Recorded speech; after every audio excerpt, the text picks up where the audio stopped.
Introduction. Human suffering is inevitable and may have a long-lasting impact on someone's life. People grieve the loss of someone they loved much or situations they have little or no control over.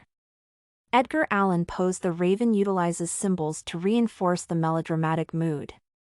The conversation between the speaker of the poem and a raven shows the importance of accepting situations. The verbal interaction between the speaker and raven proves that his grief is real and he must accept the situation, resulting in him becoming more miserable. Misery depicted in the raven. Although grief can be detrimental to any person, it is worse among weak individuals. In the first stanza, Edgar Allan Poe introduces the poem's speaker by describing his character. The speaker states, "Once upon a midnight dreary, while I pondered, weak and dreary." The opening narration by the speaker shows his state of confusion and sorrow, having nothing to do but think about his situation. In the first stanza, the poet proves that the poem is theatrical, and it is sad. However, the use of the word gently depicts some message of a waning hope for the sorrowful speaker. The whole start of the raven proves the situation to be depressing, hopeless, and gloomy. The appearance of the raven changes the situation in the narrator's room. Additionally, the conversation between the two makes the speaker more curious, becoming more confused. However, before the speaker shifts his attention to the knock at the door, he thinks about Lenore, a rare and radiant maiden he has lost. The shifting of the attention from the knock at the door portrays the speaker as becoming more sorrowful. The door symbolizes the narrator's weaknesses and insecurities.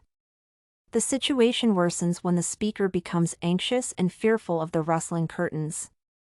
However, he convinces himself that it is just some visitor who is knocking at the door. Confused, the speaker tries to figure out who or what the raven could be.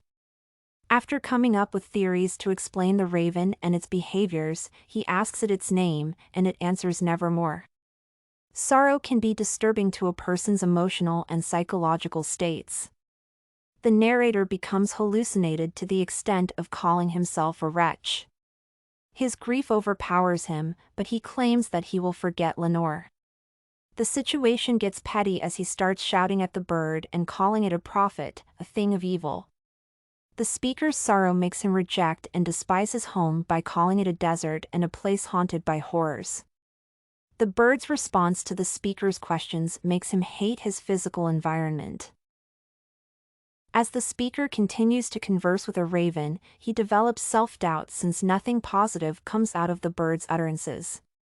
Intense grief can lead to pessimistic thoughts and beliefs among the victims. The speaker calls the raven a prophet because it is foreseeing his unhappy life. Additionally, he termed it as a thing of evil since it is causing him pain and pain. The raven further crushes his feelings by telling him that he will never get hold of Lenore. The speaker ends his narration in a quiet and still character, showing that the raven is still there, and it will never leave. The quiet ending depicts the speaker's acceptance that his sorrow will never end, and he can only accept the situation. Conclusion. The Raven is a classic example of how poems can be used to narrate human suffering. The voice of the poem is a boy who has lost his beloved person, Lenora. While pondering on what to do, a raven appears at his door. The bird's message makes the speaker more sorrowful and confused. Therefore, Edgar Allan Poe's The Raven teaches people to accept their terrible situations to protect themselves from the emotional and psychological torture that comes with it.